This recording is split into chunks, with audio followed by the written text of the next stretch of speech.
Doctor Miguel Fernández Galeano. ¿Qué tal, doctor? Buenas tardes, ¿cómo anda? Buenas tardes, un gusto estar con ustedes. Un saludo ahí al panel. El gusto es nuestro. Usted, junto con quien era hasta hace mucho tiempo el médico personal del doctor Tabaré Vázquez, el doctor Celarrayán, hicieron un estudio, presentaron un estudio, un informe de qué es lo que implica este decreto que firmó el gobierno hace poco modificando las cajillas de los cigarros. ¿Cómo viene esa historia, doctor?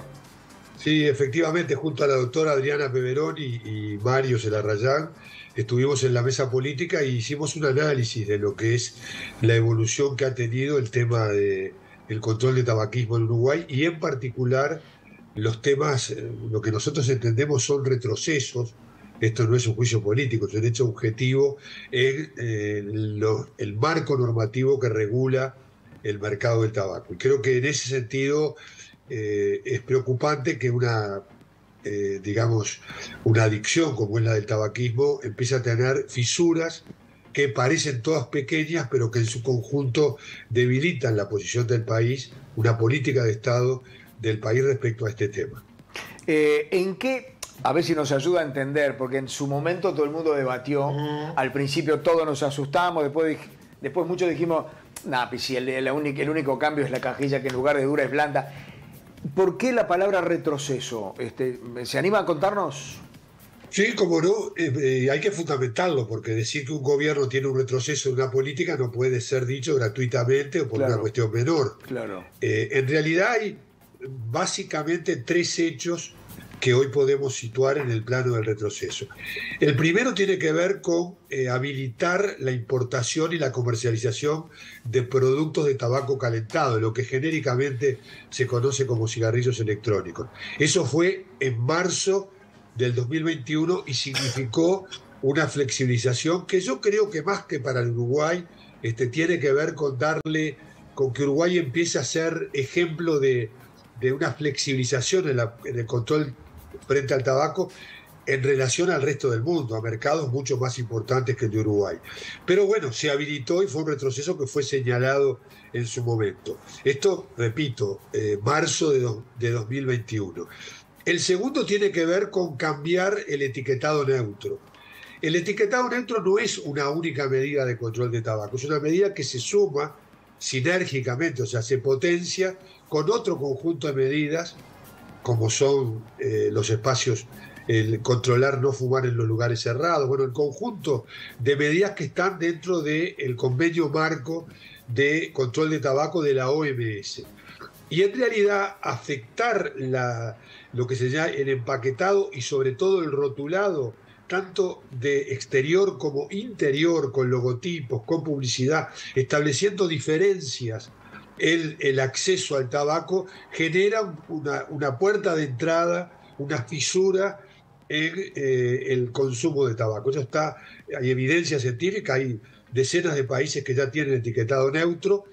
Australia fue el primer país en el 2012, Francia en el 2016. O sea, hay una política integral del reglamento marco, del convenio marco más concretamente de la OMS, que Uruguay fue aplicando y que son políticas logradas, porque Uruguay logró bajar del 32% al 19% la prevalencia en el consumo de tabaco. Pero además, esto tuvo impacto sobre la salud de los uruguayos y las uruguayas, y realmente es una pena que una política de Estado en la que estábamos todos de acuerdo hoy esté viéndose afectada. Y acá no hay un tema de pequeñas dosis, hay un tema de que cuando uno empieza a fisurar una política, empieza a tener consecuencias que después no sabemos dónde termina. Y hay un tercer elemento que tiene que ver con la política tributaria del tabaco, que está en estos momentos a consideración de la Cámara de Senadores en la rendición de cuentas, y que tiene que ver con establecer impuestos diferenciales de frontera que también van a tener impacto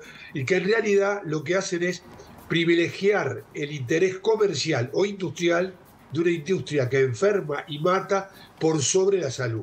Y esa es la discusión de fondo que hay acá.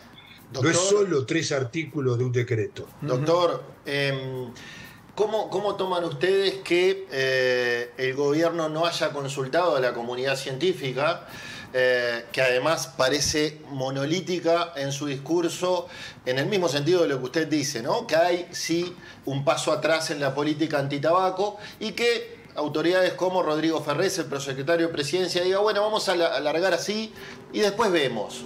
Después eventualmente damos algún paso atrás. ¿Cómo lo toma? Y yo creo que en materia de regular salud no se puede andar probando. El mundo sabe que el tabaco es causa directa de cáncer desde hace 60 años.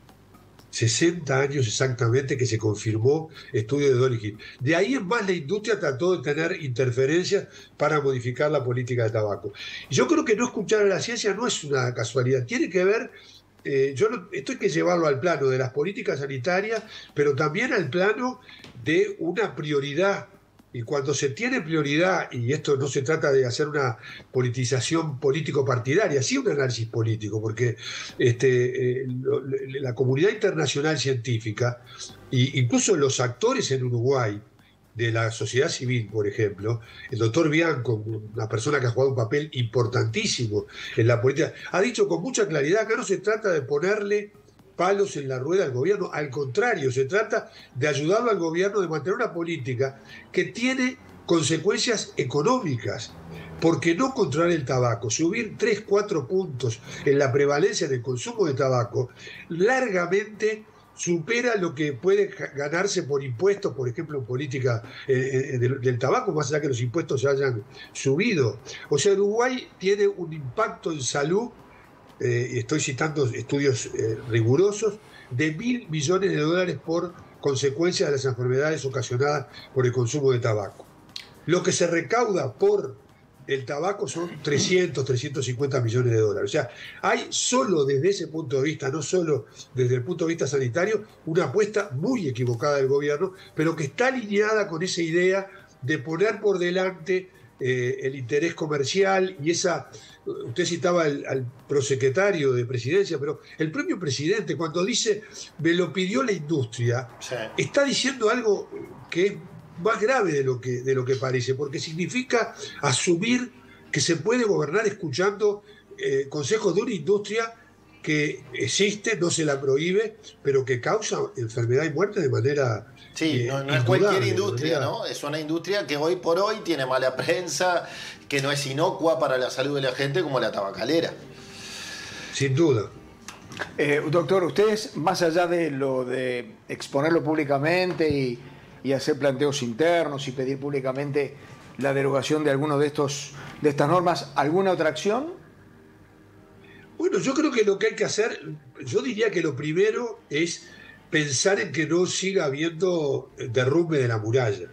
Siempre hay una metáfora que es cuando se abre una fisura en un dique, esa fisura va abriendo la muralla hasta que termina derribando la contención. Yo creo que hoy la comunidad científica, la clase, el Parlamento, el sistema político tiene que estar atento a que no exista una política de flexibilización y sobre todo de pérdida de percepción de riesgo, porque acá se juegan elementos objetivos y se juegan elementos simbólicos. Las ONG, yo no lo he comprobado, lo digo a través de lo que ha dicho la Alianza para el Control de las Enfermedades No Transmisibles, voceros de estas organizaciones, del CIEN, del Centro de Investigación para la Industria, para la Epidemia del Tabaco, han dicho que en la última semana, el último día de la nostalgia, hubo ya eventos en los cuales hubo flexibilidades o permisividades en el fumar dentro de espacios cerrados. Eso tiene una gravedad enorme. Si la política se va derribando paulatinamente, y esa es la estrategia de la industria. La industria, ¿cómo existe? Vendiendo. ¿Cómo vende? Teniendo consumidores. ¿Cómo tiene consumidores? Haciendo que los consumidores no les importe mucho el riesgo que comporta fumar el tabaco. El conjunto de medidas que se han tomado estaban orientadas y están orientadas en ese sentido. Empezar a retroceder tiene consecuencias y yo creo que hay que dar ese debate, que es un debate que además se traslada al etiquetado de los productos alimentarios, que se traslada al tema del alcohol. O sea, es la famosa tensión entre economía y salud. Por cierto, que quienes trabajamos en salud pensamos en la economía. Los determinantes sociales y económicos de la salud son fundamentales. El trabajo puede... El control del tabaquismo y generar trabajo y eliminar la pobreza vale mucho más que tener el mejor hospital más desarrollado. La salud pública juega un papel absolutamente fundamental. Es mucho más lo que puede impactar una política de salud pública que la atención en salud que ya actúa cuando se produjo la enfermedad. Pero si estamos mirando para otro lado, si estamos de alguna manera naturalizando la presión de la industria, no estamos entendiendo lo que está en juego en términos, y ahí yo creo que hay diferencias que son políticas, que son ideológicas y que hay que debatirlas, que la sociedad las debe debatir sin apasionamiento, pero con contundencia y con los argumentos que andan arriba de la mesa. Doctor, ¿y no es de recibo el argumento de la lucha contra el contrabando? No, no es de recibo desde todo punto de vista. No había entrado en ese tema todavía. En primer lugar, porque la magnitud del problema del tabaco lo dicen los propios kiosqueros. Cuando van a defender tener flexibilidades, ellos mismos tienen que reconocer que este decreto del etiquetado neutro no va a modificar la política del contrabando. Al contrabando se lo combate combatiendo el contrabando. En segundo lugar, el propio convenio marco para el control del tabaco es muy claro en establecer la necesidad de crear una comisión, crear comisiones de control del tráfico ilícito de cigarrillos.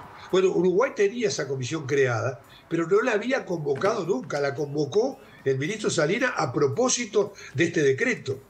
Y hay mucha cosa para hacer en ese protocolo, que es ir directamente contra... Y claro que estamos preocupados. A mí me preocupa que fumen legal y que fumen ilegal el tabaco. Y creo que tengo que reducir y regular el mercado del tabaco, por supuesto, en todos los planos. Y no hay tabaco bueno y tabaco malo. O sea, establecer una diferenciación, como también se ha hecho de una manera muy banal, yo diría que muy poco basada en evidencia.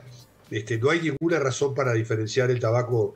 El tabaco clandestino es malo porque la gente lo consume y es malo porque es una actividad ilegal que hay que combatir, como hay que combatir todo el contrabando. Pero creo que al tabaco se lo combate aplicando las normas generales de control del tabaco y las particulares y muy específicas que están establecidas, y son muchas, incluso tienen que ver hasta con el rotulado para controlar la comercialización de tabaco ilegal, del tráfico ilegal de cigarrillos. Bien, bueno, justo en esta semana, que es la Semana del Corazón, ¿no? Sí. Hablar de este tema. Recién Sí, decía... yo agradezco esa referencia, porque en general asociamos tabaco a cáncer. Claro. Y tabaco tiene que ver e impacta sobre 9, 10 enfermedades, sobre las 8 enfermedades que tienen mayor impacto en el mundo. Sí, sí. Y obviamente es mucho más barato la prevención que la terapia, ¿no? Seguro. En el mundo entero, no solo en los países subdesarrollados. Doctor, muchas gracias por estos minutitos, ¿sí? Gracias, un saludo, hay que tengan en el elenco estable al amigo Bianchi. Felicitaciones a él y al programa. Bien, Muchísimas gracias. Un abrazo Doctor. grande. Bambino.